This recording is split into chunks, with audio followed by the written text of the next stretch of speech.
Tiger, when he was young, developed these really fast hips to his disadvantage, because he then learned that all of this got him stuck, right? So I think that a lot of times we develop certain things that later on we find out they don't actually match our biomechanical design. So definitely, two things, like when I talked about, if you turn and you move laterally this way, that's a lateral move, just like this is a lateral move. But this lateral move's harder to put the brakes on. This lateral move, I already have brakes in my left foot, you see what I'm saying? So like you said, if you got more turn in the backswing to 45, it would just be easier to do that. And I don't think this is a hard thing. I think you just have to program it and practice it. And one of the best drills you can do for that is get set up and preset your hips 45 degrees and then go. So that you do enough of those and you convince yourself that's where I need to be, and the mind will get you there. Okay? Preset the hip turn as much as you comfortably can at this point, and it'll get more over time, and then go. Now, I also think when you do this, as soon as you add more depth to your hip turn, you got to move your ball back. And that's with not your driver, not your 3-wood, not your hybrid, probably not even your 5-iron, but 6 has got to go back a little, 7 more, 8 more, 9 more. Like as the club gets shorter, you got to move it back more. Okay?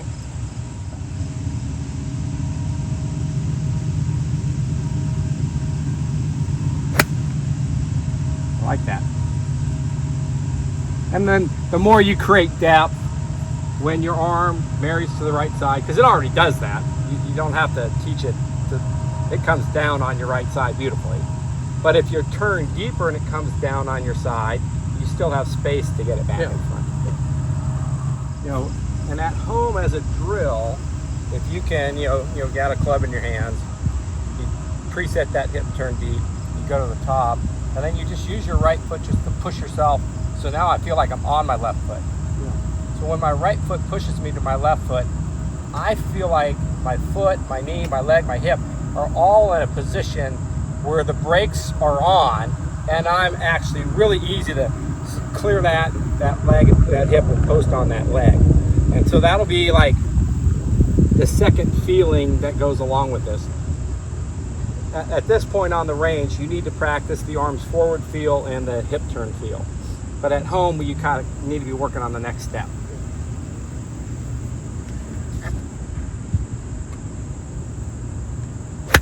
That feel, I'm going to get my arms back forward. There you go. Yep.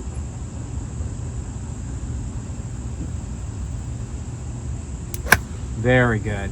And I like those rehearsals because from that deep hip turn and you continuing to get those arms back forward, you're actually telling your subconscious mind the only way the arms are going to get forward is if we move the arms forward. Like the body's not going to bring them forward.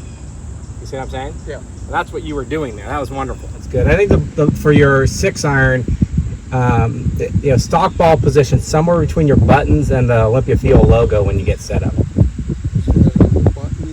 Yeah.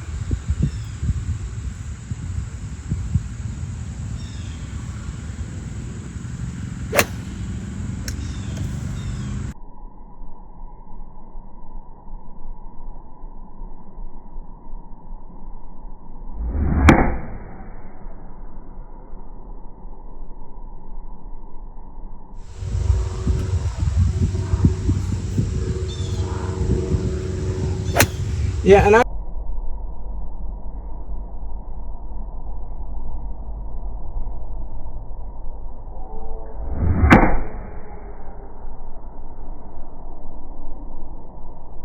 since there's a few things that you got to change, really the plan should be, working on different ones, one at a time at different times, and then add 2 of them together, sort of thing. Get the arms forward feel first, right? Yeah. And then on the second one, work on the deep hip turn. And then the third one, because what we were saying is there's sort of 1, 2, and then 3. That when I was saying I'd like to see everything open together was 3 from the last lesson, right? Yeah. So then do that on a third one where you come in and you feel like you're really just trying to keep everything in front of you as you open up. So you just do 1, 2, 3, 1, 2, 3, 1, 2, 3, and then all of a sudden you start to get a feel for it, and you're like, oh, I think I could put two together. Right? First one is forward position. Yeah, forward arms. Yep. Arms, hands, club.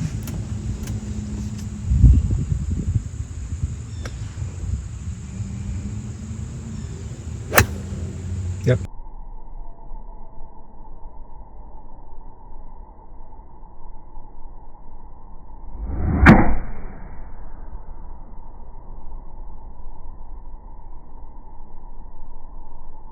Yep, and just, work on that feel. And the next ball would be get the hips deep.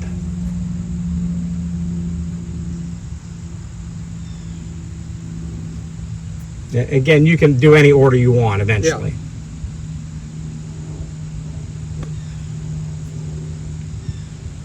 Yeah. Okay.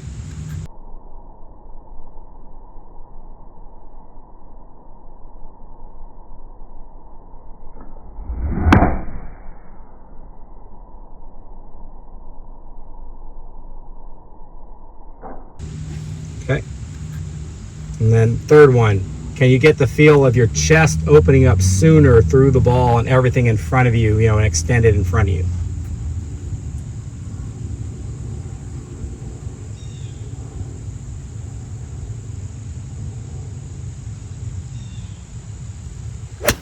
Good.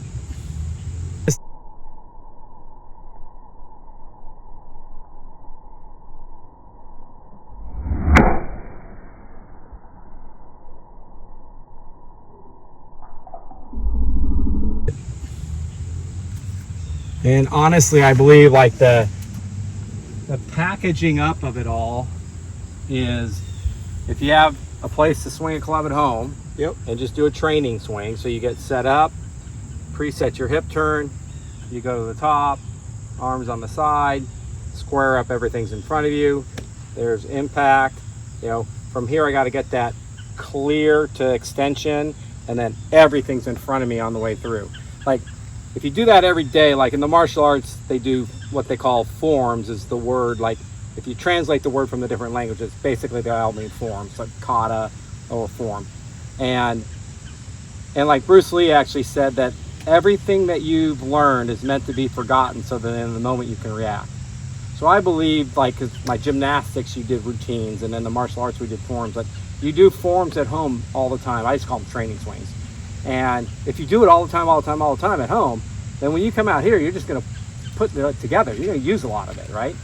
And like thinking about that much detail, what I just did out here is not a good thing. Like, I don't believe you should think about or be focused on that much detail when you're standing on grass. Yeah. Because it's a bad habit, because we stand on grass out there, yeah. Right? And again, even though on video we can watch it and we don't see the improvements as big and as fast as we like, the reality is, the incremental improvements, you actually see improvement in ball flight, don't you? Yes.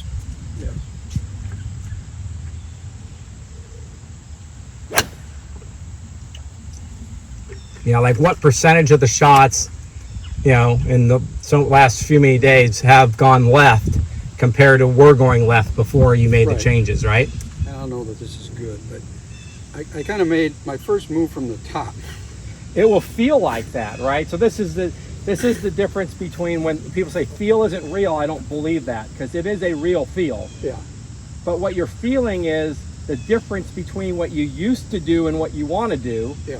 And that feels like you got to post and clear from the top, because the reaction time to get it going is going to be a little later because this motion's so strong. So yeah, that's a really good feel. Now, and the only thing my hesitation when people exaggerate that much ahead of time, is that, are you a person that can overdo things so quickly that all of a sudden now you're on the other side of the continuum? Yeah. And I don't think you're one of those people. So I think like an exaggerated practice, or do something really hard and early like that's not going to lead you down the wrong, path, right? That feel of opening sooner and keeping your arms in front of you is, I like the way you said that, my post-impact linkage, because it's staying linked through a longer window, isn't it? Yeah. And you need that. And like I always look at Hogan, like there are players that are like, they sort of, everything got goes and they rehinge it, and their linkage window is like really small. But then there's Hogan, who look like things are really dragged out in the swing. Well, you got to have this, like Tommy Fleetwood looks like they're dragged out a little longer. You need that duration of, you know, post-impact linkage being there longer. I was watching Fleetwood today a little bit, actually. Yeah, because, I mean, you're right. I mean, he's like that. He's like that. Yeah, exactly. Yep.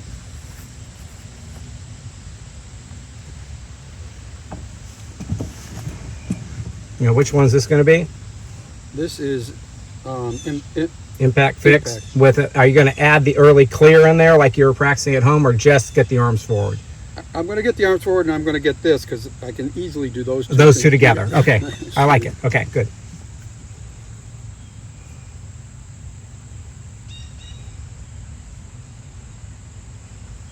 I like it.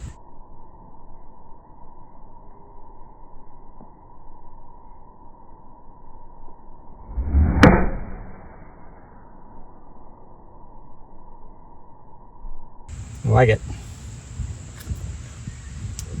Then certainly the sort of sloppy misses that you were getting, you know, a week ago, you're not seeing them now.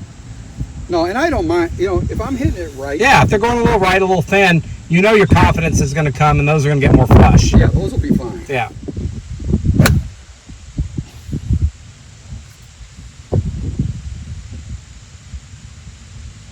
I definitely feel like my hip, I want to say opening up, although you really get into a closed position. So actually, I like that. I say that same way you do. So I call it like this. So you know those saloon doors that swing in both directions? Yeah. This is open in that direction, this is open in that direction, right? So I call this opening up in the backswing. Right. And then this is closing the door in the downswing. And this is opening up in the forward swing. Right. So that's how I see it. Again, you know, we could just define something and then agree to use the word. Use the word, yeah. Right.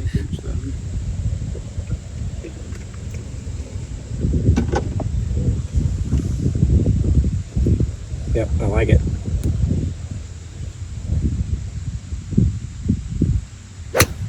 Yeah. And again,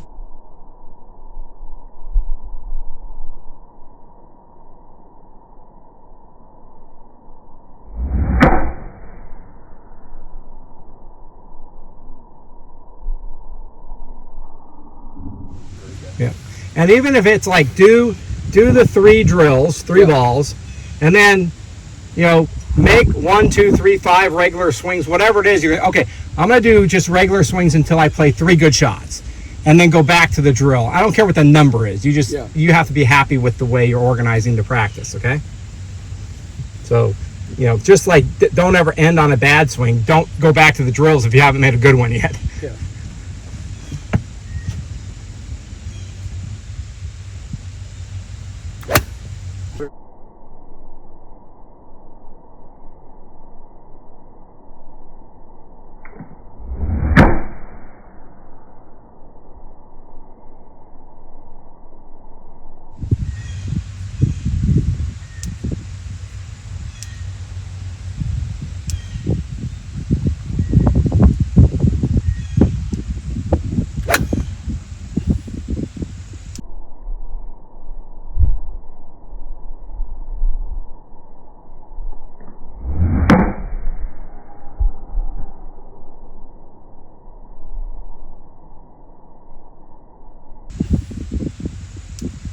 That's pretty good. All right. Okay, so this is deep.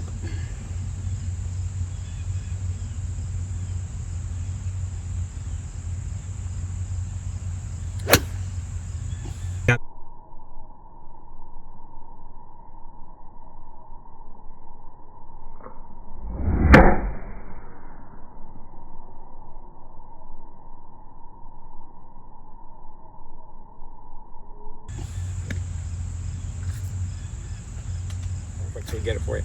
So one thing I do as a center linkage guy, because I got to get my arms in front of me, and then I open up. So as I turn, this is arms in front of me, right? But the ball's back here. So that's how I get my shaft lean, right? So I know that this is where I'm going to be.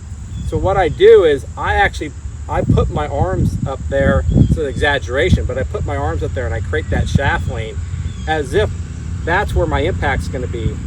And I feel like I'm trying to step into the ball with more of that feel. And of course I relax it. But it means that I'm not going to be starting from here and trying to go there. You see what I'm saying? Yeah. I'm actually starting from here. All right.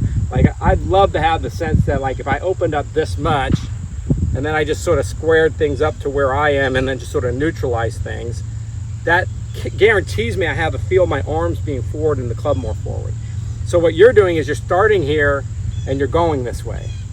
But if you could start with the club up here, you know, and then get back to that feel, I think it would be even better.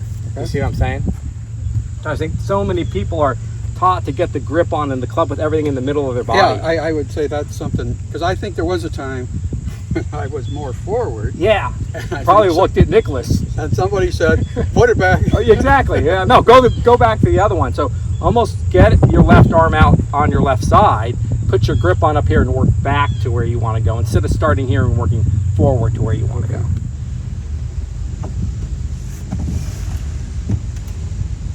There you go. And that feels exaggerated, doesn't it? Yeah. Love it. Step one is the most important step. So getting into address this way so it's easier to get to step one is going to help. You know, step two is, okay, we need more depth. And then step three is the post, the clear, and the linkage after impact, like 2 and 3 from our last lesson need to be packaged together.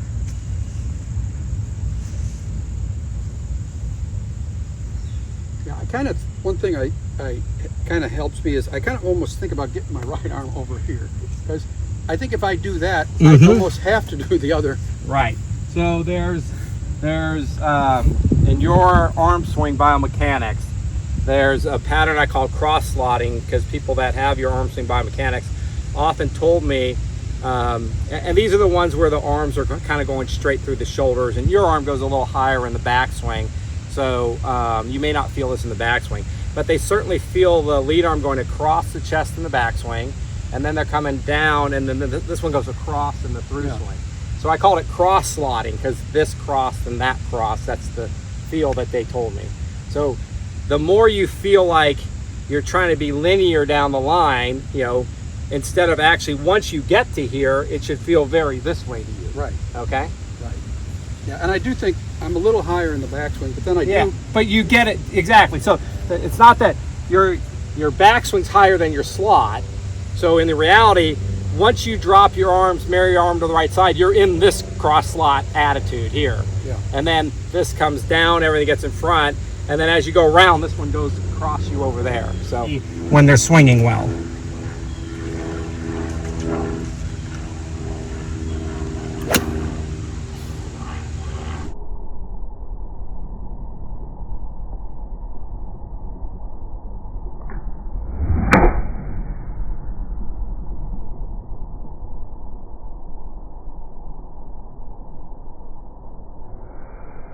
I mean, I'm clearly continuing to rotate to do that. Right. Because the face is staying. Yeah, exactly. Which means your laterals are minimizing so that you can continue the rotation, because when your laterals get a little too forward, you stall, swing, and then rotate, right? And this is more going from the proper rotate, square up, rotate sort of image, right?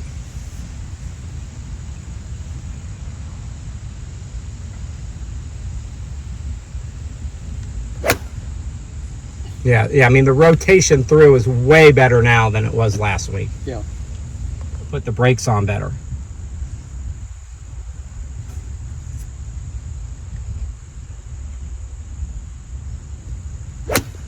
Yeah, like it.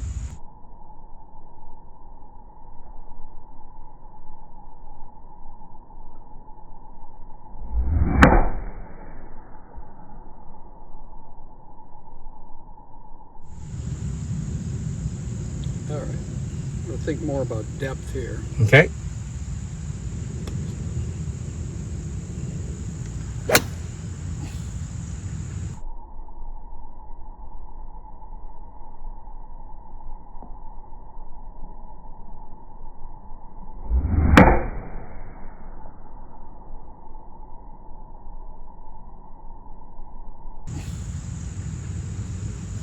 And so when you, I don't care if you do the drill or just get set up and turn in the backswing for me, when you get to the top, what's the difference you feel either in the joint, in the glute, like something is different than your old load, right? So yeah, so on that one, I kind of felt like this was just working in right. You created the space. Yeah, no, I call that clearing in the backswing so you can use it in the downswing. But what was the feel in the hip itself when you got there? Do you feel it more in here? Do you feel more like I'm into my glute? Do you feel it more in the thigh? Yeah, I mean, that's what I'm trying to get you aware of. Because until you identify the difference in the feel between this is your no hip load, I mean no turn load, and this is your depth load. Until you recognize the difference between the two, your subconscious mind won't necessarily, key in on it and make it happen. Got it. And you would agree that this, starting with the arms up here and the feel that you're getting from this, is helping get your arms more forward. It's helping improve one, right? So what I'm trying to do now is say, and I don't care if you make a few swings like that and you don't care about the downswing until you find this feel. Identifying this feel will help you improve number 2, okay? But turn your hip deep for a long time, so you don't really have a feel for it. And right now I'm just trying to think, what am I feeling? Yeah, there? Exactly. And then my downswing is taken off. Yeah, it's just whatever, right? Because like we're in this no man's land that we're trying to find a feel. Once you have a feel, then you can just focus on the feel and finish the swing.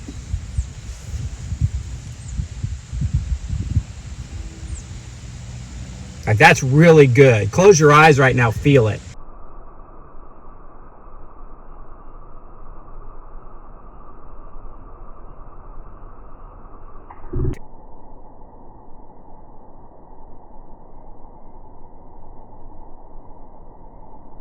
Really good. Close your eyes right now, feel it. Now let's start over again. Just try to reproduce that feel, whatever it was.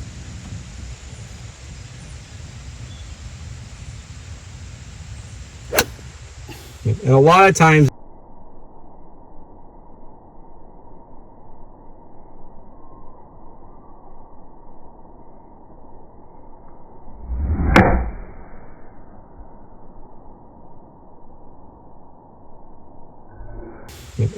times if players struggle with this feel, that haven't had enough depth for a long time, what I have them do is set up to the ball, go all the way up to the top just like you did, pause 1, 2, 3, and then actually play the shot. To get your mind going, oh, we can play a shot from here. It doesn't necessarily believe it right now. Yeah. That one was actually pretty good. Yeah. I would say to the extent I felt something. Good. So it was over here.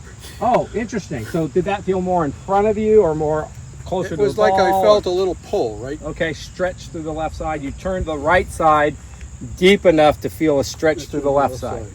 Let's see if that continues. Yeah. Because sometimes, like Hogan always say, I got a feel, I thought this was it.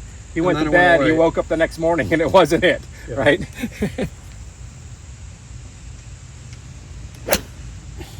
Yeah, a lot of good in that.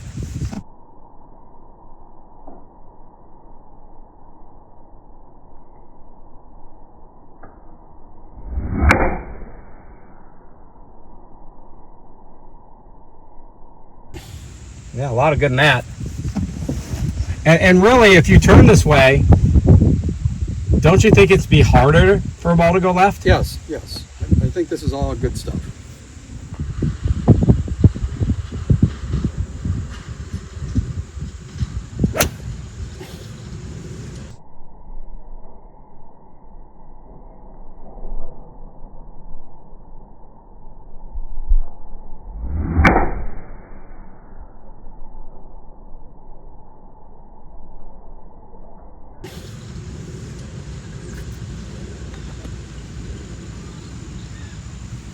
And I like the fact that time the downswing was like pure reaction and it didn't go left. Yeah. I mean, I actually think one of my problems with the no hip turn is it's almost like it's easier to come over the top. Oh, it is. If you don't turn in the backswing and you turn from the top, I call it an early turn pull. You turn early and you get outside fast. Yeah. Yeah. Whereas if your hips are you've cleared a slot in the backswing so you can slot it in the downswing. Yeah. Yeah.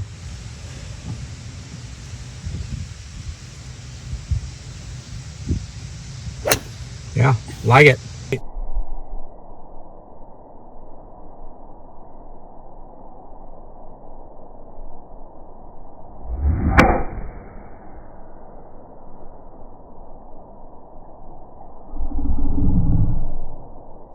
Because truthfully, I can do always the depth and something else. Okay. Because it's like, Well, there's enough time in between. there's enough time in between. I've gotten here, okay, I'm Right. here. Yeah, that's right. You know, with focusing on it as opposed to having it be Yeah. just sort of a learned move. Exactly. That's right. And that's why probably then, I mean, the way you defined it, like I always say, like you got to make it your own. Every time I'm on the lesson 2 with the Tour Pro, and I figure like you understand all the information I want you to have now. So now you got to make it your own. How are you going to package it up? How are you going to practice it? And I think you just named it. The best way is, at this point, depth, impact. Next one, depth and clear, or linkage clear through, Yeah. right? And just do those back and forth. Because you can do 2 things at once.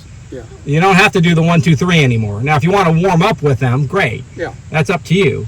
But I think most of the practice ought to be get the depth, get the impact feel. Get the depth, get the whatever we're going to call the through feel, okay? Yeah. Whatever you're going to name that. And then just play some shots trying to get the feel, and then go back to the drills again, All right, so I'm going to hit a shot. okay? I've got my hands a little farther forward. Yeah, they are. I like it.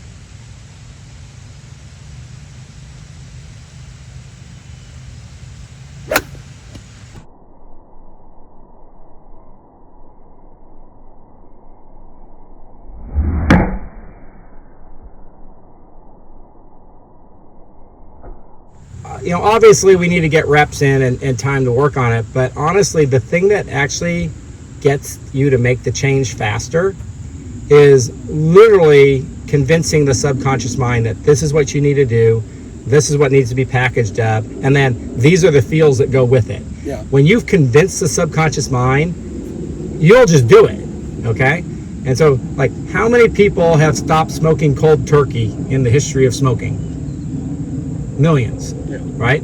So it's like, and there are people that stop drinking, never have urges to drink. It's not like they go through withdrawals. They literally don't go through withdrawals. So why is it that one person can just stop, doesn't go through withdrawals, another person goes through and has withdrawals? Well, the one person that stopped, something like this happened. They get a doctor's report that says if you don't stop drinking, you're going to die, and it really hits home. And they convince their subconscious mind, we're going to die, we just need to stop. And the subconscious mind takes care of it all, and Yeah. they don't have to drink anymore. I got to get deep.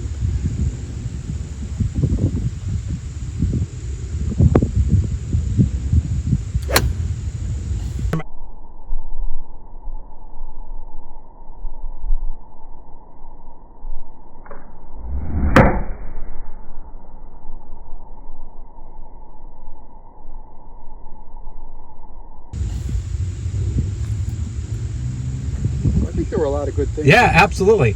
And every time when the swing was done, acknowledge the things you did good and say, see, that's we need more of that. Yeah. That's what we need more. We got to keep doing that.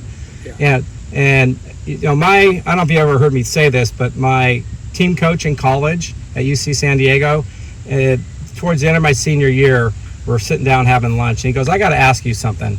And we would talk all the time. I go, sure, what is it? He goes, I don't know how you do it. I've never seen anything like it. He says, but it never took you more than 2 days to make a change and put it in competition. And there's one thing that I thought took me a week, but after 2 days it was pretty good, but it still took me the rest of the week. But he was right. But I learned a long time ago, it's convincing my subconscious mind that this is what's good that makes the difference. Yeah. It's not just reps and time. It's you pouring the value on what you want to change so your subconscious mind gets it.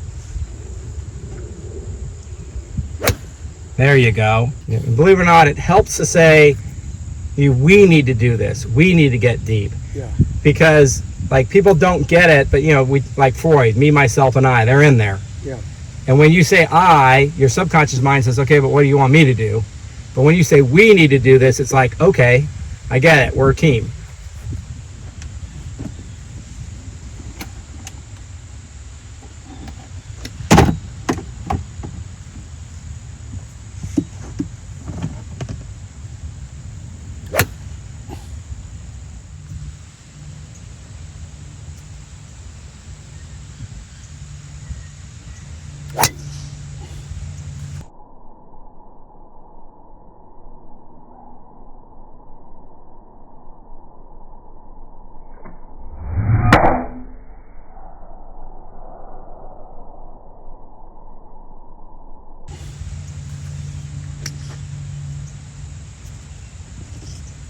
hit very well. It's Mm-hmm. a slight draw, but it started in my...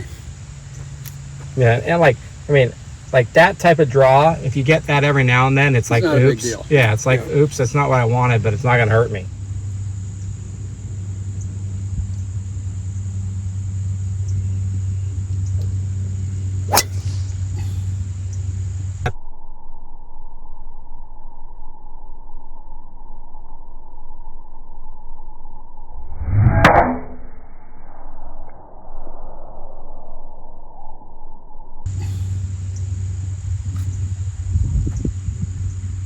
That's it, really solid. Mm-hmm. Right. Right, so a little sequencing is off, but Yeah.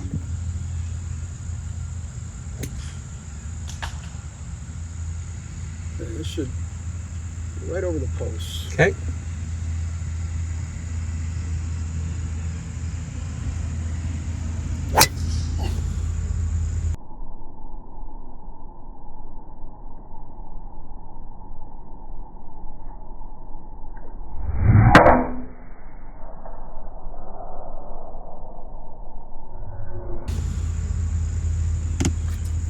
Went right over the post. Yep. With a slight cut. And that's what you like. Did you get that one? I did, yeah. Hey Lou, so just going through the last lesson, just mention a few key things. Number one, there's a time in the video where you're practicing getting deeper with your turn in the backswing, and you really get everything in a really, really good position when you do that drill.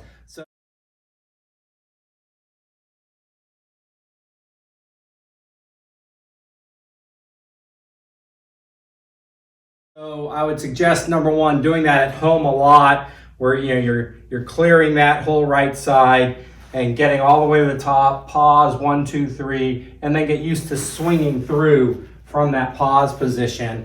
And then I'd even recommend out on the driving range, doing the 1, 2, 3 drill. Get into that position, 1, 2, 3, play shots. The more your subconscious mind realizes that you can play shots from that top of the backswing, position, alignment, whatever you want to call it, the more the subconscious mind will allow you to get there when you're actually, playing golf. So that would be the first thing. The second thing I want you to notice is when you do that drill, you really sort of get the whole right side, the shoulder, the right side of your body, your torso, and your right hip, you get it behind you a lot sooner. So Lee Trevino had this image he did one time where he says, I've got, say, a gun pointed at your right hip, and as soon as you start to swing, I'm going to pull the trigger. What do? You would clear that space. You would turn that hip out of the way. Same thing with the right shoulder. So what you'll notice in your swings is that as you start your backswing, there's a little bit of this sort of movement where the right side moves, laterally, and then it kind of goes up. So it's sort of tilting up. And the more it goes laterally and tilts up, the later it actually turns behind you. And sometimes it actually never really disappears all the way behind you. So understanding that we're trying to clear that right side out of the way, in the backswing as you're turning, creating depth, opening the slot and loading is going to be a really, really important thing for you. And so, the more you can get that feel of sort of just clearing that right side, clearing that right side, clearing that right side, and then going up to the top, the more you're going to get in that, top of the backswing, position that's closer to what you were rehearsing, at that one point in the lesson. And so the other thing I want you to realize is a lot of times what happens with golfers who their hands are further back at impact than they want to do, they get the lead arm too pinned on the body. So even as the body's trying to clear and rotate, when this arm stays pinned on the body, the hand stays back more.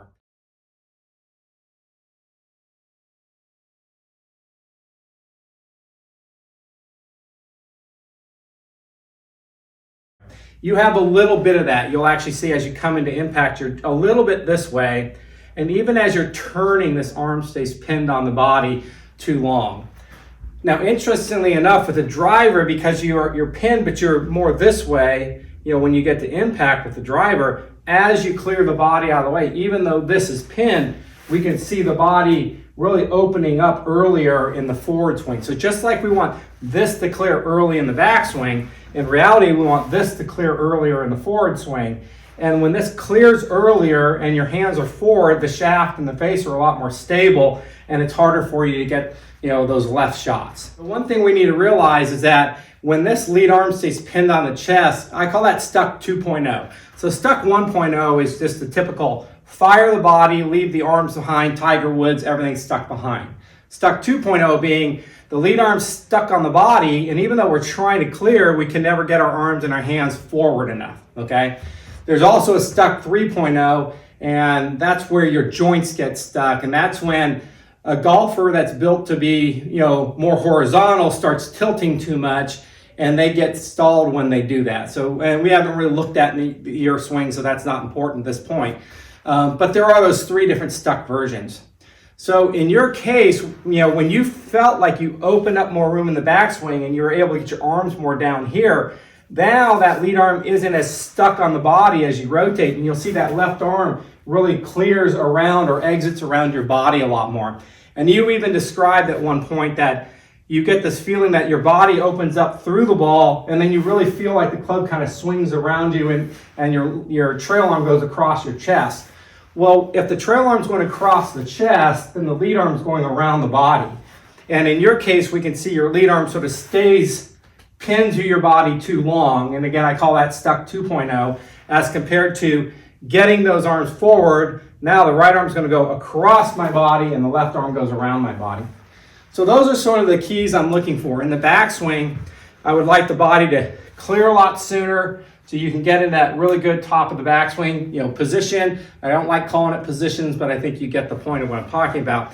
And then on the way through, once we square up, we're posting and clearing that left side, but we're also clearing the whole left side of the body. So just like I want you to clear the whole right side of the body in the backswing, in the forward swing or the through swing, once you've posted and that left hip's cleared, you're clearing the whole left side out of there. And as that whole left side clears out of there, the left arm goes around your body instead of staying pinned on your body. So those would be the key things I'm looking at. So go back, watch the video, and see if you can see those things in your swing. And in your next lesson, we'll work on cleaning some of that up.